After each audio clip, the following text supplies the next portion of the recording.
Hello everyone, here's Mayuri Mari back with a new video and welcome to Mayuri's Talk channel. And हा video मी तुमच्याशी share करते एका नवीन टॉपिकवरती की जो की खूप इम्पॉर्टंट आहे. अँड कसं मी 95.11 मार्क्स स्कोअर केले ह्या सर्व जर्नी किंवा मी कसा अभ्यास केला होता, कोणत्या स्ट्रॅटेजीज यूज केल्या, ह्या सगळ्यावरती मी एक व्हिडिओ शेअर केला होताच. पण हा व्हिडिओ मी तुमच्याशी शेअर करते की इन शॉर्ट मी माझी जर्नी सांगणार आहे की मी कसे सब्जेक्ट कव्हर केले किंवा चॅप्टर कव्हर केले, माझं शेड्यूल काय होतं, टाइम टेबल काय होतं, मी किती आज स्टडी करायचं, ह्या सगळ्या गोष्टी आणि खूप सारे क्वेश्चन्स जे तुमच्या मनात असतील ते मी सगळे काही शेअर करणार आहे. And it will be very useful for you. Okay, so before starting the video, just I request you please subscribe my channel and click on the bell icon so that you will get the notification as soon as I do my next videos. So चला तर मग चालू करूया. मी पूर्वीच्या एका व्हिडिओमध्ये share केलं होतं की मला 95.11% मी कसे स्कोअर केले, सगळ्या माझ्या स्ट्रॅटेजीज, मेथड्स, कधी मी जागी झाली, या सगळ्या गोष्टी मी तुमच्याशी शेअर केल्या होत्या. पण ह्या व्हिडिओमध्ये मी तुम्हाला सांगणार आहे की किती आज मी स्टडी करायची. इन द शॉर्ट की होल सेमिस्टर मी टाइम टेबल माझं कसं बनवलं होतं, कधी स्टार्ट केला स्टडी, कधी स्टडी करायचे, ह्याचबरोबर एंटरटेनमेंटसाठी काय यूज करायचे, ह्या खूप साऱ्या गोष्टी मी तुमच्याशी शेअर करणार आहे. कारण कसं असतं ना, आता लास्ट इयर आहे, थोडं बर्डन असतंच किंवा घरच्यांच्या पण अपेक्षा असतात, स्टाफच्या अपेक्षा असतात किंवा आपलेही काही ड्रीम्स असतात, ते पूर्ण करण्यासाठी आपल्याला थर्ड इयरला खूप स्ट्रगल करावा लागणार आहे. ठीक आहे, ह्या सगळ्या गोष्टी आहेतच. ॲज आय टोल्ड की I am a computer engineering student. Okay, तर फोर्थ सेम जेव्हा कम्प्लीट झालं तेव्हा मी सिलेबस कॉपी डाउनलोड केली, बघितले कोणते कोणते सब्जेक्ट आहेत, सगळा ओव्हरव्ह्यू घेतला. अँड जो सब्जेक्ट होता जस्ट आय थॉट इंटरेस्टिंग आहे, ज्या लायब्ररीमध्ये मी गेले, जेव्हा कॉलेज चालू होतं फोर्थ सेमिस्टरला, तेव्हा मी ऑपरेटिंग सिस्टीमचं बुक आधीच घेतलं होतं लायब्ररीमधून. अँड जेव्हा लास्ट पेपर झाला म्हणजे फोर्थ सेमिस्टर होता, त्याच्या नेक्स्ट डेपासूनच मी ऑपरेटिंग सिस्टीमच्या स्टडी स्टार्ट करायला स्टार्ट केलं. कारण की ते एक डोक्यात होतं ना की हां आपल्याला एवढे पर्सेंट स्कोअर करायचे आहे.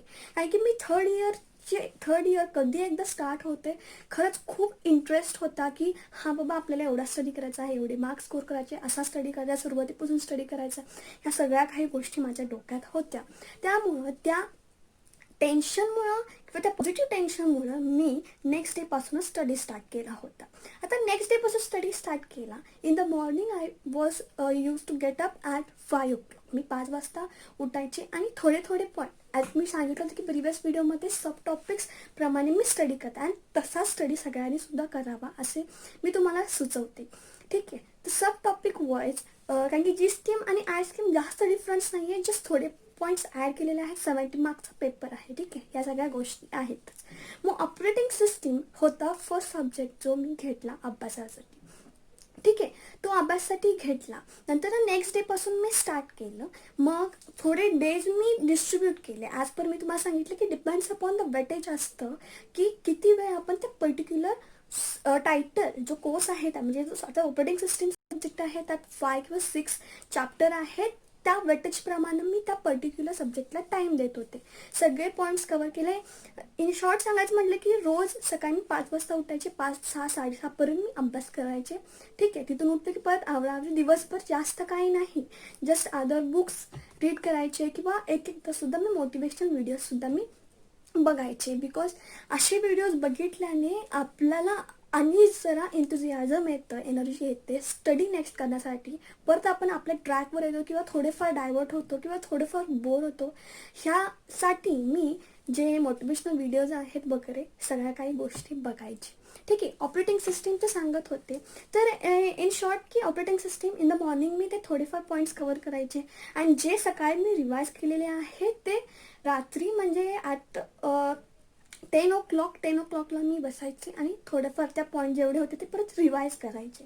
ठीक आहे, म्हणजेच काय, जी नेक्स्ट 5th सेमिस्टर होती ती सुरू व्हायच्या आत मी ऑपरेटिंग सिस्टीम हा पूर्ण जो कोर्स आहे तो कम्प्लीट केला होता. इन द शॉर्ट थोडेफार पॉईंट्स राहिले होते, नो मॅटर. ठीक आहे, मग ऑपरेटिंग सिस्टीमचा हा विषय झाला. बाकीचे सब्जेक्ट बघितले की ॲडव्हान्स जेव्हा होता, नंतर सॉफ्टवेअर टेस्टिंग होता आणि एन्व्हायरमेंटल स्टडीज होता. आणि इलेक्टिव्हचं सांगायचं म्हटलं तर इलेक्टिव्हचं कॉलेज जेव्हा स्टार्ट झालं ते डिपेंड्स होतं की आपण कुठला सब्जेक्ट घालणार आहोत. त्यामुळे त्याचा स्टडी मी लगेच स्टार्ट केला नव्हता कारण की सब्जेक्टच माहीत नव्हता की कुठला ठेवायचा आहे. ठीक आहे, ह्या गोष्टी होत्या. ॲडव्हान्स जावा प्रोग्रामिंगचं म्हटलं की त्याला ऑनलाईन पेपर आहे काल एन्व्हायरमेंट आणि ॲडव्हान्स जावा प्रोग्रामिंगला. आता 4th सेमिस्टरला आपल्याला जावा प्रोग्रामिंग झालेलं होतं. खरं तर सांगायचं म्हटलं तर ॲडव्हान्स जावा प्रोग्रामिंगसाठी जावा इज कम्प्लिटली बेस. खरं तर जावा हा प्रत्येक प्रोग्रामिंग लँग्वेजचा बेस आहे. सेम सिंटॅक्स किंवा सेम ज्या काही प्रॉपर्टीज आहेत किंवा जे काय असतात क्लास नंतर त्याच्या ऑब्जेक्ट्स किंवा जे काही सिंटॅक्ट असतं ते फार सगळ्या बाकीच्या थोड्यामध्ये प्रोग्रामिंगला सेम असतं. तर ॲडव्हान्स जावा प्रोग्रामिंगचा मला एक प्लस पॉईंट होता की in the holidays of the 5th semester 4th semester झाल्यानंतर इट्स वॉज ॲडव्हान्टेज की एका प्रोजेक्टवरती आम्ही काम करत होतो आणि तो जो प्रोजेक्ट होता it was a inventory management system. त्या प्रोजेक्टमध्ये it was totally based upon advance Java programming. So मी माझी एक senior and one sir of आस्टा we three were working on that. म्हणजे सर होते ते आम्हाला अलोकेट करायचे वर्क की हां असं करायचं आहे किंवा समजून सांगायचे. म्हणजेच काय की ॲडव्हान्स जावा स्टार्ट करण्यापूर्वीच मी त्याच्यावर वर्क करत होते. ठीक आहे. मग तिथं मला थोडेफार आयडिया झाले की हा ॲडव्हान्स जावा प्रोग्रामिंग अशी आहे. आणि खरं तर Java is my favourite subject. त्यामुळे मला ॲडव्हान्स जावा प्रोग्रामिंग खूप मजा आली किंवा इंटरेस्टनं मी शिकली. ठीक आहे. म्हणजे साईड बाय साईड ह्या गोष्टीसुद्धा हॉलिडेजमध्ये माझ्या ॲडव्हान्स जावा प्रोग्रामिंगच्या होऊन गेल्या. म्हणजे थोड्याफार मग मला कळायला लागलं की हां बाबा हां असं ॲडव्हान्स जावा प्रोग्रामिंग आहे किंवा अभ्यासाचा असा करायचा आहे. ह्या सगळ्या गोष्टी माझ्या डोक्यात आल्या. आणि ॲडव्हान्स जावा प्रोग्रामिंग म्हणलं तर मी बुक कोणत्याच रेफर केलेली नाही आहे. जी माझ्याकडे एक PDF आहे. It's a reference book of advance Java programming. ते बुक मी रेफर केलेलं आहे side by side. And for प्रोग्रामिंगचं जर म्हणाल तर प्रोग्रामिंगसाठी मी ऑनलाईनचा जे ट्युटोरियल्स असतात ते सगळ्या रेफर केलेल्या आहेत. अँड सगळे प्रोग्राम खरं सांगा ऑनलाईन पेपर आहे. सो सगळे जे प्रॉब्लेम्स आहेत ते हँड्स ऑन केलेच पाहिजे कंपल्सरी. त्याशिवाय त्याचं आउटपुट कसं येतं कारण की ऑनलाईन पेपर आहे. ऑनलाईन पेपर असताना खूप सारे कन्फ्युजिंग ऑप्शन्स असतात किंवा प्रोग्राम बेससुद्धा ऑनलाईन MCQज असतात तुमच्यासाठी. म्हणजे आता हां हे आउटपुट आहे तर ह्याचा प्रोग्राम कसा असेल तर ते आउटपुट त्याचे प्रोग्राम असतात ते पण थोडेफार कन्फ्यूज असतात. किंवा तुम्हाला प्रोग्राम दिला जातो त्याचं आउटपुट कोणतं येईल असा पण क्वेश्चन असतो. सो तुम्हाला सगळे जे कोणते सुद्धा प्रॉब्लेम असतील ते सगळे हँड्स ऑन करायला पाहिजे. ठीक आहे. हे झालं ॲडव्हान्स जावा प्रोग्रामिंगचं. म्हणजे side by side operating system तर झालंच होतं. त्याचबरोबर ते परत मला कॉलेजमध्ये जेव्हा स्टाफ आम्हाला शिकवते तेव्हा पण ते रिवाईज झालं राईट. मग जेव्हा ते सब्जेक्ट शिकवत होते तेव्हा मी घरी येऊन परत ते रिवाईज करायचे. आता advance Java programming practice 2 hours असतात. सो तिथं सुद्धा ते कवर होतात. आता एन्व्हायरमेंटल स्टडीज खरं सांगायचं म्हटलं तर एन्व्हायरमेंटल स्टडीज जेव्हा तुम्ही MCQज बघाल तेव्हा असं वाटतं की अरे हा हे आपल्याला सिलेबसला होतं का असा क्वेश्चन आपल्या माइंडमध्ये येतो. असं नाही आहे की डिफिकल्ट आहे या इझी आहे. तर एन्व्हायरमेंटल स्टडीजचं म्हटलं तर मी कॉलेज स्टार्ट झाल्यावरच ते स्टार्ट केलं. तर म्हणजे मी बुक ज्या येतात आईस्क्रीमच्या वगैरे त्या कुठला सुद्धा रेफर केला नाही. जी लायब्ररीमध्ये होतं एक ऑक्सफर्ड डिक्शनरी म्हणून होती एन्व्हायरमेंटल स्टडीची ती मी रेफर केली. आता सब टॉपिक्स तर असतातच. जो मेन टॉपिक आहे आता एन्व्हायरमेंटल स्टडी आहे आता युनिट टायटल समजा काहीतरी इकोसिस्टमवर समथिंग असेल तर त्याला सगळे पॉईंट जे मी हायलाईट करत होते line by line I was highlighting each word. आणि ते वर्ड आणि मी एन्व्हायरमेंटल स्टडीची बुक नेहमी माझ्या बॅगमध्ये असायची किंवा जेव्हा पण ऑफ पिरियड असेल तेव्हा मी ओपन करून जे हायलायटेड वर्ड्स आहेत ते मी डोळ्याकडून सारखं घालवत होते. त्यामुळे इट वॉज इझी. अँड जेव्हा पण संडेचं किंवा कारण की कसं असतं ना आणि ऑनलाईन पेपरला चा स्टडी करताना आपलं जे एन्व्हायरमेंट आहे ते खूप शांत लागतं किंवा मी शांत खूप ठेवायचे. त्यामुळं जेव्हा सॅटर्डे संडे जेव्हा हॉलिडे असायची तेव्हा शांत बसून 1 hour 2 hour 3 hour कंटिन्युअसली मी ते पर्टिक्युलर जो आता समजा एन्व्हायरमेंटल स्टडीला तुम्हाला 5 युनिट्स आहेत 5 चॅप्टर्स आहेत त्याचे. तर समजा इन 1 month सॅटर्डे संडेमध्ये ते 1 डेला 1 चॅप्टर मी कवर करायचे. रीडच तर करायचं आहे आपल्याला. ठीक आहे. पण पॉईंट्स आहे की हां ह्याच्या रिलेटेड हा पॉईंट आहे किंवा हा वर्ड आहे जे मेन वर्ड्स आहेत की हां ठीक आहे हा आपल्याला ऑप्शनला येऊ शकतो ते सगळे वर्ड्स मी हायलाईट करायचे. तर हे होतं एन्व्हायरमेंटल स्टडीज. आता talking about the software testing. Software टेस्टिंगचं सुद्धा जेव्हा ऑपरेटिंग सिस्टीम जेव्हा मी हॉलिडेजमध्ये करत होते तर साईड बाय साईड किंवा मी जरा जस्ट लुक तर बघत म्हटलं की कसं आहे सॉफ्टवेअर टेस्टिंग. तर थोडेफार फर्स्ट 2 चॅप्टर थोडेफार इझी वाटले मला किंवा जे कन्सेप्ट होत्या त्या इंटरेस्टिंग होत्या. मी बुकसुद्धा सॉफ्टवेअर टेस्टिंगची मी घेतली होती लायब्ररीमधनं GSPMची. सो ती रेफर केली किंवा ऑनलाईन मॉडेल्सचा पेपर केस थोडेफार मॅच होत होते. त्यामुळं मी फर्स्ट 2 चॅप्टर कवर केले होते. बिकॉज राहिलेले चॅप्टर आहेत ते तुमचे जे टेस्ट केसेस असतात अशा रिलेटेड सगळे ते टॉपिक्स आहेत राहिलेले. आणि खरंच ते खूप इम्पॉर्टंट आहे. जे लास्टचे हे असतात तुमचे लास्टचे क्वेश्चन्स असतात 6 मार्क्स जास्त मार्क्सचे, इथं ते क्वेश्चन्स डेफिनेटली 101% असतातच. मी एक व्हिडिओ नक्कीच बनवेल त्यावर सॉफ्टवेअर टेस्टिंगचा स्टडी कसा करायचा. ठीक आहे. तर सॉफ्टवेअर टेस्टिंगचं हे म्हणजे फर्स्ट चॅप्टर त्या पर्टिक्युलर पिरियडमध्ये झालंच होतं. नंतर ना जर जेव्हा कॉलेज स्टार्ट झालं तेव्हा साईड बाय साईड सुद्धा ते होत होतं. म्हणजे सरांचे शिकवत होते, काही माझ्या आधी झालं होतं, त्यामुळे ते परत मी जाऊन घरी जाऊन रिवाईज करायचे. आणि जे राहिलेले चॅप्टर होते ते प्रॅक्टिकल सेशनमध्ये कव्हर होऊन जायचे, कारण थोडेफार ते प्रॅक्टिकल रिलेटेड सुद्धा होते. सो सॉफ्टवेअर टेस्टिंगचा हा स्टडी मी असा केला. आता CSS client side scripting language, just believe it's very easiest subject. कारण की it totally best of HTML आहे. फॉर्म्स क्रिएट करा, कुकीज, सेशन्स, त्याचे प्रोग्राम आहे. जर तुम्ही 6 मार्क्सचे जर आम्हाला क्वेश्चन आलते एक्झाममध्ये 2.5 पेज त्याचं प्रोग्रामिंग असायचं. But it was really easy, खूप इझी होतं. प्रोग्रामिंग लँग्वेजचं कसं असतं ना माय डिअर फ्रेंड, जर तुम्हाला फ्लो कळाला, आउटपुट आपल्याला असा हवा आहे, ठीक आहे, आपल्याला आउटपुट एक डोळ्यासमोर येतो. आता हे आपल्याला प्रोग्रामिंगमध्ये करायचं आहे. जर तुम्हाला फ्लो कळाला प्रोग्रामचा की हां इथून पथ एक्झिक्युशन इथं जातं, इथून इथं होतं, म्हणजे ह्या सगळ्या गोष्टी का कोणतं पण आउटपुट असून दे, कुठला पण प्रोग्राम लँग्वेज असून दे, जर तुम्हाला ती नीट समजली असेल तर नक्कीच आपण ती लिहू शकतो किंवा आपल्या डोळ्यासमोर ती प्रोग्रामिंग येतोच. म्हणजे हे CSSचं होतं. म्हणजे साईड बाय साईड तेव्हा शिकवत होते. Practical session, it was practical oriented subject, सगळे जे प्रोग्रामच होते. ठीक आहे. मग ते साईड बाय साईड माझ्या कॉलेजमध्येच होऊन खेळतं. म्हणजेच काय, in the morning at the start, हां इट्स अ ट्रू फॅक्ट की जेव्हा मला हॉलिडेज होते तेव्हाच मी सकाळी लवकर उठायचे 5 वाजता.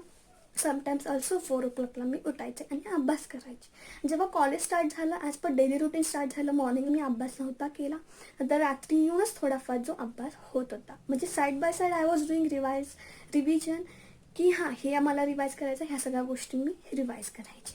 ठीक आहे. तर हे सगळं सब्जेक्टचं ओव्हरऑल झालं.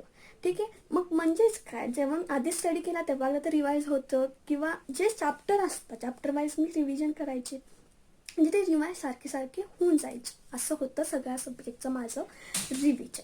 आता एक्झामच्या आधी, आता एक्झाम ठीक आहे, आता आपल्या समजा 25ला एक्झाम आहे, तर आपल्याला 25 or 30 days आधीचं टाइम टेबल आपल्याला कळतं की हां बाबा ह्या डेटला हा सब्जेक्ट आहे. मग आपण तेव्हा स्टडीला स्टार्ट करतो. ठीक आहे. ह्या सगळ्या गोष्टींकडे येतेच. आता आपलं कसं असतं, इंजिनिअरिंगला सबमिशन असतं, खूप साऱ्या गोष्टी असतात.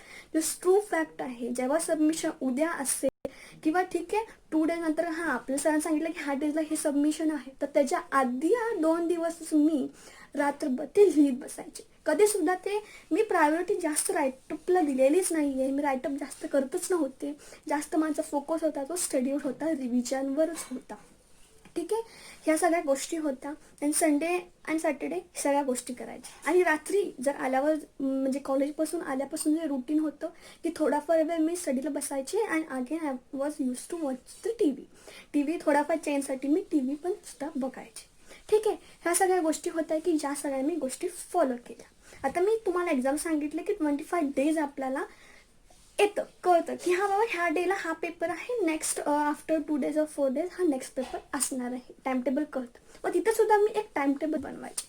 आता सपोज आज 1 डेट आहे, 15 डेटला तुमचा पेपर आहे ऑपरेटिंग सिस्टम. ऑपरेटिंग सिस्टममध्ये किती चॅप्टर आहेत? टोटल 6 चॅप्टर आहेत, राईट. मग 6 days मला पुरेसे होते त्याच्या आधी अभ्यास करायला, स्टडी करायला. आता नेक्स्ट जो पेपर आहे ऑपरेटिंग सिस्टम नंतर कोणता आहे? Software testing. त्याला किती डेज आहेत? 4 days आहेत, मध्ये हॉलिडे. मला अजून आठवतं की 4 days होते त्याला. ठीक आहे. आता सॉफ्टवेअर टेस्टिंगमध्ये किती 5 चॅप्टर आहेत, आय थिंक 5 चॅप्टर आहेत, तर त्याला 5 days हवेत, राईट. मग त्याला कसं जे ड्युरेशन होतं हॉलिडेजचं ते कमी होतं. मग मी काय करायचे, आता 1 डेट आज आहे, तर सॉफ्टवेअर टेस्टिंगचा मी स्टडी 2 किंवा 3 चॅप्टर मी कवर करायचे 1 or 2 daysमध्ये. आता डिपेंड्स अपॉन द वेटेज आहे. सपोज त्या युनिटमध्ये 8 मार्क्स आणि 10 मार्क्स आहेत, ते मी एका दिवसात कंप्लीट करायचे, आणि नेक्स्ट डेला नेक्स्ट चॅप्टर मी कवर करायचे सॉफ्टवेअर टेस्टिंगचा. आता ह्या 2 daysमध्ये मी सॉफ्टवेअर टेस्टिंग केलं का, तर त्याला ड्युरेशन कमी आहे. CSSला मला अजून आठवते की 3 days होते. 3 days होते, आणि चॅप्टर त्याला काहीतरी 6 आहेत, 6 युनिट्स आहेत, आणि 6 युनिट आहेत.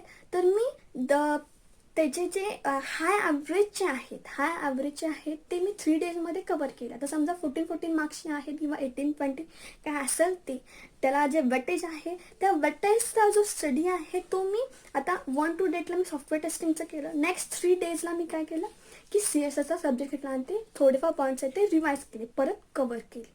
ठीक आहे. मग त्याच्यानंतर म्हणजे 6 डेज आधी 6 डेज ऑफ ऑपरेटिंग सिस्टीम 6 डेजमध्ये मी कवर करते. आता 6 आहेत. ओके, 6 डेज तुम्हाला आधी हॉलिडेज आहेत, मला तेवढे बास होतात. मग 6 डेजमध्ये मला ऑपरेटिंग सिस्टम कवर करायचं आहे, राईट. नेक्स्ट डेला पेपर आहे. आता त्याला किती युनिट्स आहेत? टोटल 6 युनिट आहेत, राईट.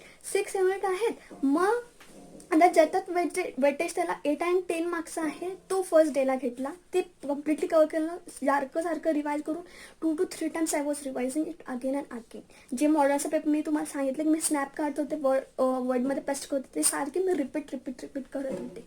ठीक आहे. तर नेक्स्ट डेला जो चॅप्टर जास्त वेटेज आहे तो 1 डेला 1च कम्प्लीट कर, कारण की आपल्याला माहीत आहे की त्याला वेटेज 14 मार्क्स आहेत, 20 मार्क्स आहेत. तर डेफिनेटली त्यातले जे हायेस्ट जे मार्किंग असणार 6 मार्क्स 4 मार्क्समध्ये क्वेश्चन्स कंपल्सरी त्यात पडणारच आहेत. मग तो नेक्स्ट डेला घ्यायचे. अगेन नेक्स्ट डेला म्हणजे 1 चॅप्टर 1 डेला मी कवर करायचे. मग असे 5 डेजमध्ये, म्हणजे आता 6 डेज आहेत, 5 डेजमध्ये हे सगळं कवर होत होतं. म्हणजे 4 डेज होते, ते मध्ये 4 चॅप्टर्स कवर केले ज्याला हाय वेटेज होतं, आणि 1 डेमध्ये 8 मार्क्स आणि 10 मार्क्सचे मी कवर करून टाकले. आता आदल्या दिवशी असतो त्यावेळी मी परत सगळे 6 chapter I was revising again and again, किंवा एकदा किंवा 2 तर माझे रिवाईज होऊन जायचे. आता नेक्स्ट डेला पेपर आहे. सपोज 1 o'clockला पेपर असतो, किंवा एकदा आपला 11 o'clockला सुद्धा पेपर असतो. तर पेपरच्या 1 hour आधी मी काहीसुद्धा स्टडी करत नव्हते. जस्ट त्याच्या आधीच काय असेल ती, म्हणजे हां बाबा आता माझा 1 o'clockला पेपर आहे, still at 12 o'clock 12:30 or 12:45 steel book is in my hand. नाही, मी कधीच असं केलेलं नाही. हे बुक माझ्या कधीच हातात ठेवलेली नाही आहे. ठीक आहे. पेपर लिहिण्याची पण खूप सारे स्ट्रॅटेजी आहे. ठीक आहे, मी नेक्स्ट व्हिडिओमध्ये ते तुमच्याशी डिस्कस करीनच.